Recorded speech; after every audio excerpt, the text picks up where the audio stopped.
Welcome to the last breakfast. Please enjoy the video. You'll begin inside settings so we can change authentication quickly. Open Start and press Windows key +I, then choose Accounts and Sign in Options. Once there, scan the list and locate Windows Hello entries, PIN, Face, and Fingerprint.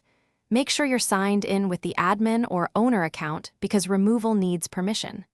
Now, select the first credential you want to remove, typically the PIN, so you can take action immediately and proceed to the next slide for removal steps. You're going to remove each Windows Hello method one at a time.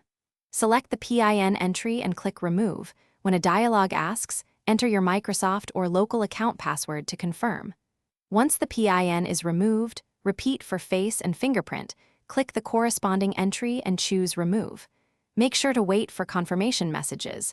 Sometimes the system takes a few seconds to unregister biometric data. Once done, verify that the sign-in options now show only password or other remaining methods. Finish by restarting the PC so Windows fully applies the changes.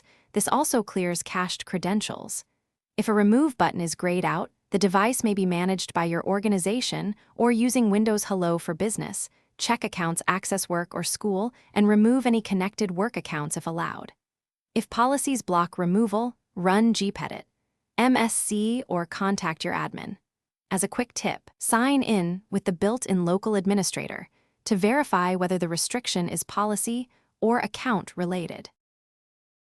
Thanks for watching. If this was helpful, leave a like and consider subscribing. See you next time.